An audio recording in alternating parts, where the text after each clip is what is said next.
आज हमारा सोशियोलॉजी का टॉपिक है मीट का आई और मी के बारे में।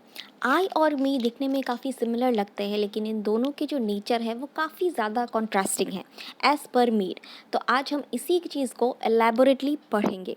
आज का हमारा मेंस का सवाल है, do you think I and me are central terms for Mead's work? Explain. तो हमने पिछले वीडियो में देखा था कि सेल्फ का कॉन्सेप्ट कैसा है। सेल्फ में कितने सारे वर्जन्स होते हैं, गेम स्टेज होता है, प्ले स्टेज होता है। ये भी आई और मी भी सेल्फ के ही एक वर्जन्स है जो गेम स्टेज प्ले स्टेज में पूरी तरह से प्रिडिक्टेबल नहीं होता है।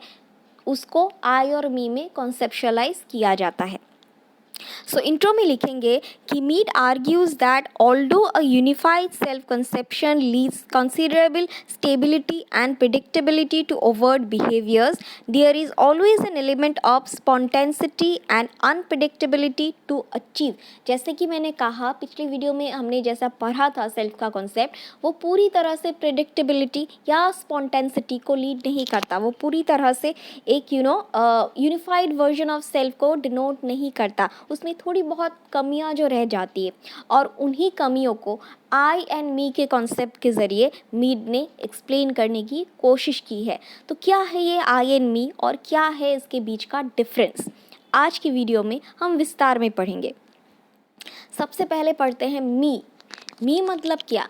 मी मतलब अगर अपन सिंपल लैंग्वेज में पढ़े तो ये जो एक पब्लिक इमेज होती है, जैसे हम लोग एक पार्टी में जाते हैं तो ऐसे हम गवारों टाइप का तो मतलब गवार इन द सेंस कि हम लोग जंगली टाइप के तो खाना नहीं खा सकते। We have to maintain an ethic. हम लोग को एथिक्स मेंटेन करनी होती है, टेबल मैनर्स मेंटेन करने होते हैं। हमको सभ्य लोगों की तरह बिहेव करना होता है। लेकिन घर पे हम लोग जंगलियों की तरह रह सकते हैं, मतलब अनडिसिप्लिन वे में। लेकिन जब हम पब्लिक गैदरिंग्स में जाते हैं तो हमको एक सिस्टमाइज्ड वे में बिहेव होना पड़ता है, वरना घर वालों से कुटाई होती है। तो तो मी मतलब क्या? एक पब्लिक इमेज। जिस तरह से आप पब्लिक के सामने अपने आप को प्रस्तुत होते हुए देखना चाहते हो, जैसे फॉर एग्जांपल शाहरुख खान, जैसे वो अवार्ड फंक्शंस में या पार्टी में अपने आप को प्रस्तुत करते हैं। ज़रूरी नहीं है कि वो घर पे भी वैसे ही हो, घर पे वो एक अलग पर्सनैलिटी होती है। जैसे वो पब्लिक इमेज में प्रस्तुत रहते हैं in a filtered version, that is called as me.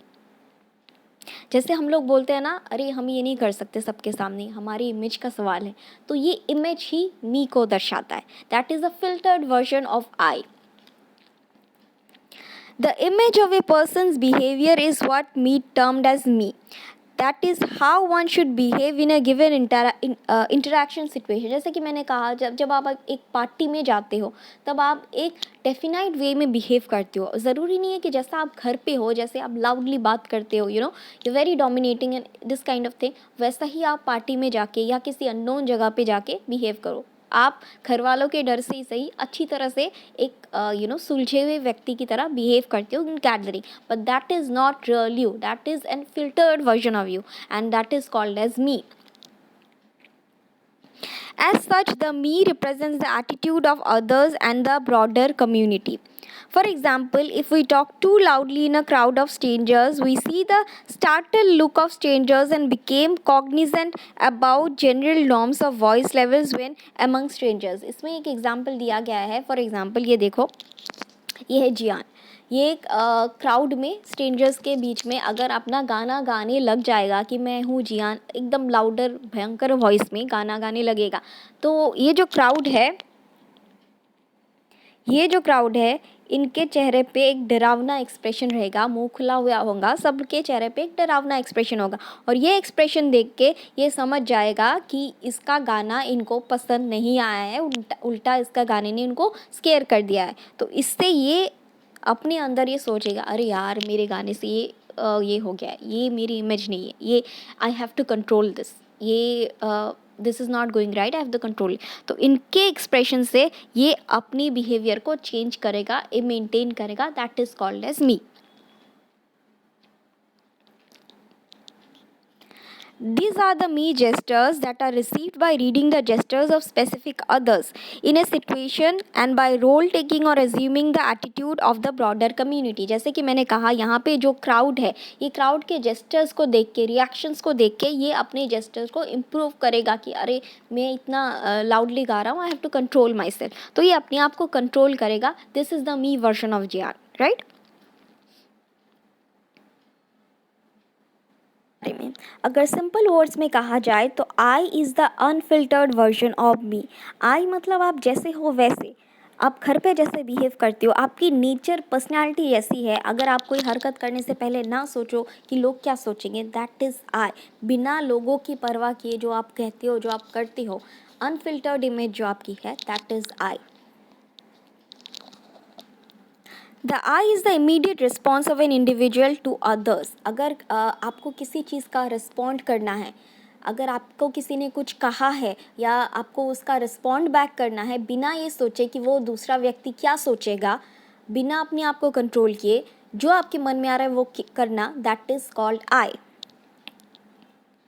It is the in incalculable, unpredictable and creative aspect of the self. तो यहाँ पे आप बिना कैलकुलेट किए जो करते हो, जो आपके मन में फर्स्ट थॉट आता है कि आपको ये किया है तो this is not right, I have to step against it. तो बिना आप किसी की परवाह किए, बिना कोई मतलब प्रोज एंड कॉन्स को कैलकुलेट किए, बिना आउटकम को प्रिडिक्ट किए हुए जो आप रिएक्ट करते हो, that is called I. We are not totally aware of the I and surprise ourselves with our actions. यहाँ पे एक मिस्टेक हुई है. This is not I, this is I. This is I.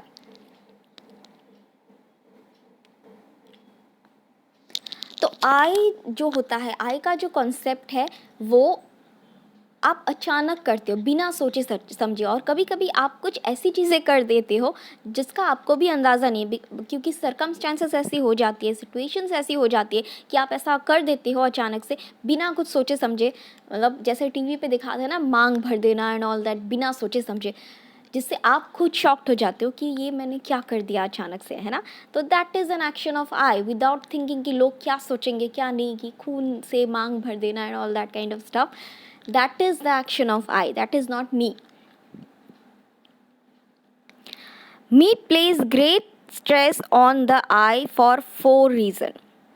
आई जो है वो कंप्लीट पावर पैकेज है compare to मी, क्योंकि जो मी का कॉन्सेप्ट है वो आप सोच समझ के कैलकुलेट करके, you know, pros and cons, अगर मैंने ऐसा किया तो लोग क्या सोचेंगे, समाज के नियम भंग तो नहीं हो जाएंगे, ये वो ये. लेकिन मी जो है वो बस कर डालो, भाड़ में जाए समाज के नियम, I have to do this, I will do this.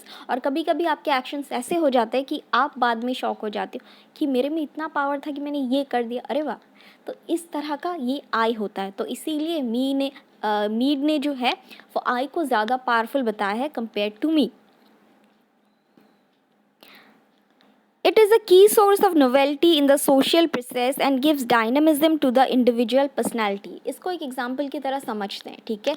आप जो बोलते हैं ना भेड़ चाल में चलना, भेड़ चाल मतलब दूसरे जो कर रहे हैं आप भी वही कर रहे हो, दैट इज़ मी. क्योंकि आप सोचते हो कि मैंने अगर ऐसा अलग कर दिया तो ये मुझे समाज से बेदखल कर देंगे, तो जो भेड़ चाल चली जा रही है आप भी उसी में शामिल हो जा रहे हो. That is not a novelty. लेकिन अगर आप स्टेप आउट करते हो कि नहीं, मुझे ये अन्याय नहीं सहना है, I have to step out of this, तो एक नया आप सोच को जन्म देते हो, एक नोवेल्टी को जन्म देती हो. That is I. That's why I is very powerful. Historians जो होते थे, मतलब हिस्टोरिकल लीडर्स जो होते थे, फॉर एग्ज़ाम्पल रानी लक्ष्मीबाई हो गए, फिर भगत सिंह हो गए, वो लोग जो होते थे वो बेसिकली आई को ज़्यादा एम्फसाइज करते थे. वो दूसरों की बातों से इन्फ्लुएंस होकर दूसरों के हिसाब से रिएक्शन नहीं करते थे. उन्होंने कहा था कि हमको आज़ादी चाहिए तो चाहिए, तुमको आना है तो आओ, नहीं तो भाड़ में जाओ. तो इस तरह से उन्होंने एक नई सोच को जन्म देने में मतलब सक्षम हुए थे.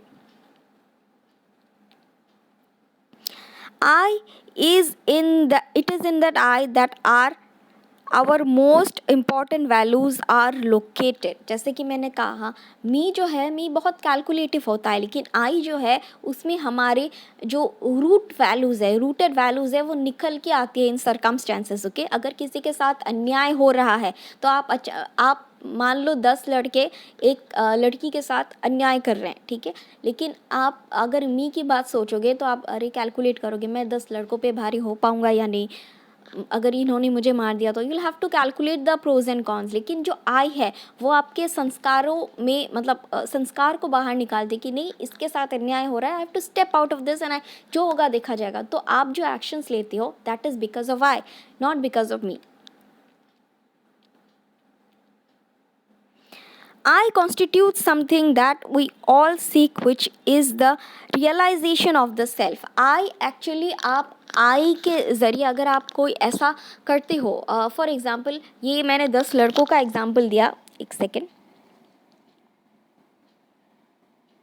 ये 10 लड़के एक लड़की को घिरे बैठे हैं, ठीक है, एंड दिस इज़ यू। अगर आप आई के चलते इस लड़की को बचाने आओगे क्योंकि आपको पता है कि इसको आपकी ज़रूरत है, इस लड़की को आपकी ज़रूरत है, दैट इज़ बिकॉज ऑफ आई। अगर आप आई के चलते इसको बचाने आओगे और आपने इसको बचा लिया तब आपके अंदर वो रियलाइजेशन होगा कि आप कितने पावरफुल हो। लेकिन मी जो है वो आपको रोकेगा कि नहीं तुम 10 लड़कों पे भारी नहीं हो सकते, you can't do this. But I जो है आई आपको बोलेगा कि नहीं करो, this is inherent in your values, ये सही नहीं है इसको छोड़ के जाना, और आप इसको मदद करने आओगे तब आप रियलाइज़ करोगे कि आप कैसे हो, क्या हो आप। तो आई जो है आपके सेल्फ रियलाइजेशन को और ज़्यादा बढ़ाती है, राइट। अब हम आई और मी के कॉन्सेप्चुअल टास्क को थोड़ा बहुत इलेबोरेट करते हैं। The I and me have contrasting natures. जैसे कि मैंने कहा आई और मी जो है, मी जो है एक तरह का कंट्रोलिंग नेचर है, लेकिन आई जो है वो लिबरेट करता है, भाई तुम जाओ जो कर देखा जाएगा, जाओ करो जो तुम्हारा मन है वो करो। इन दोनों का जो नेचर है वो काफ़ी ज़्यादा कॉन्ट्रास्टिंग है। Mead defines the idea of social control as the dominance of the expression of me over the expression of the I। जैसे कि मैंने कहा मी का नेचर काफ़ी ज़्यादा कंट्रोलिंग है। अगर आप कुछ ऐसा करने की सोचते हो जो समाज के नियमों के विरुद्ध है या फिर जो समाज में जो अलग करने की कोशिश करते हो तो मी जो है वो आपको रोकने की कोशिश करता है कि नहीं इससे तुम्हारी सोशल इमेज पे फ़र्क पड़ेगा, ये तुम नहीं कर सकते हो, कंट्रोल करने की कोशिश करेगा। लेकिन आई आपको कंट्रोल नहीं करेगा। इस क्षेत्र में आई और मी जो है वो डिफरेंट है। The me allows the individual to live comfortably in the social world while the I makes a change in the society possible। जैसे कि मैंने कहा अगर आप भेड़ चाल में रहोगे, मी की बात मानोगे कि दूसरे जो कर रहे हैं मैं भी वो करूँगा, कंट्रोल में रहूँगा, चुपचाप डरा हुआ रहूँगा, कुछ अलग अपने हिसाब से नहीं करूँगा, तो आप एक कंफर्टेबली लाइफ जी सकते हो। आपकी लाइफ में कोई दूसरों के हिसाब से चलोगे, सोसाइटी के नियमों के हिसाब से रहोगे तो ये उथल पुथल नहीं होगी लाइफ में। लेकिन आए जब आप स्टैंड लेना स्टार्ट करोगे, अपनी मन की बात सुनोगे, तो बट ऑब्वियसली या तो आपको दबा दिया जाएगा या ये सोसाइटी में चेंज लेके आएगा, ये पूरे लोगों में चेंज लेके आएगा आपकी आई की हरकत से, ठीक है। जैसे historians historical features like Lakshmibai ने स्टूड अप किया तो उसने पूरी नारी जाति को चेंज कर दिया, उसमें पावर बता दिया कि हाँ हम भी पावरफुल हैं, राइट। उन्होंने स्टूड अप किया, भगत सिंह ने स्टूड अप किया, तो उनको देख के बाकी सारे सोसाइटी भी साथ दिया उनको आज़ादी की लड़ाई लड़ने में, ठीक है। तो या तो आप अगर आई की बात सुनोगे या तो आप पूरी सोसाइटी में चेंज ला सकते हो या आपको पूरी तरह से दबा दिया जाएगा। I is the immediate response of an individual to others and the me is the adoption of the generalized other। जैसे कि मैंने कहा मी जो है, मी दूसरे जैसे करते हैं उसको सोच समझ के परख के करने का रिस्पॉन्स होता है, लेकिन आई जो है वो आपको इमीडिएट रिस्पॉन्स। अगर आपको कोई मारता है तो अगर आपका मन कर रहा है मारने का तो आप मारोगे, that is the immediate response. इसमें आपको सोच समझ के कैलकुलेट करने की ज़रूरत नहीं है। लेकिन मी जो है अगर मी ये बोलेगा कि इसने मुझे मारा है बट समाज का नियम ये नहीं कहता है कि मैं उसको दोबारा हाथ उठाऊं, तो मी जो है कैलकुलेटिव प्रोसेस है, लेकिन आई जो है इमीडिएट रिस्पॉन्स है, इमीडिएट करवाएं, इंस्टेंट करवा। I initiate change where is me promote status की हो। जैसे कि मैंने कहा आई अगर आप अपनी मन की अपनी वैल्यूज़ को स्टूड अप करोगे तो it will initiate change in the society. ये पूरे भेड़ चाल को बदलने की सक्षमता रखता है अगर आप स्टूड अप करोगे, अपनी मन की बात सुनोगे। लेकिन मी जो है वो जैसा है वैसे ही रहेगा, कोई बदलाव लाने की संभावना, आप उन्हीं में मिल जाओगे, जो भेड़ चाल है उसी में चल जाओगे। आई मी वैसा करेगा। This is the difference between I and मी। जैसे कि मैंने कहा, हिस्टोरिकल फिगर्स जो है वो मोस्टली आई थी, इसीलिए वो आइकॉनिक फिगर्स बने थे, क्योंकि उन्होंने कैलकुलेट नहीं किया कि इसमें अगर हम लोग ये करेंगे, आज़ादी की लड़ाई लड़ेंगे तो ब्रिटिश हमें मार डालेंगे, ये वो। उन्होंने कोई कैलकुलेशन नहीं किया। उनको लगा था कि हमें लड़ना है, तो they stood up and they fight. They didn't fear of the outcome और द सोशल, लोग क्या सोचेंगे, फैमिली क्या सोचेगी, भाड़ में जाए। उन्होंने जो ठान लिया था, उनकी वैल्यूज़ उनको जो कहते थे, उन्होंने वो किया। Since every personality is a mix of I and me, the great historical figures are seen as having a larger portion of I than most of others have. जैसे कि मैंने कहा, जिनके पास आई का पोर्शन ज़्यादा होता है, जिनमें हिम्मत होती है कि वो अपनी दिल की बात सुने, स्टूड अप करे, तो वो एक आइकॉनिक फिगर बन जाते हैं, जैसे कि हमारे historical figures. But in day-to-day situation, anyone's I may assert itself and lead to change in the social system. जैसे कि मैंने कहा कि आई जो है, आई अगर आपका स्ट्रांग होगा तो आप पूरी सोसाइटी को चेंज कर सकते हो अभी भी। तो Mead's view of human interaction sees man as both actively creating the social environment and being shaped by it. तो अगर आपका आई स्ट्रांग होगा तो आप सोशल एनवायरनमेंट को क्रिएट कर सकते हो। अगर आपका मी स्ट्रांग होगा तो आप सोशल एनवायरनमेंट के ज़रिए शेप हो सकते हो, सोशल एनवायरनमेंट का पार्ट हो सकते हो। तो दोनों आप कर सकते हो, it's upon you. The individual initiates and directs his own action while at the same time being influenced by the attitudes and expectations of others in the form of the generalized others. जैसे कि मैंने कहा, आप दूसरों को भी influence कर सकती हो और आप खुद इन्फ्लुएंस भी हो सकती हो। It's all about a choice. तो आप में ये है कि आपका आई स्ट्रांग है या मी स्ट्रांग है। ठीक है, तो ये हमारे वीडियो का एंड। आज के लिए बस इतना ही। कल फिर मिलेंगे कुछ नए लेक्चर्स के साथ। Thank you.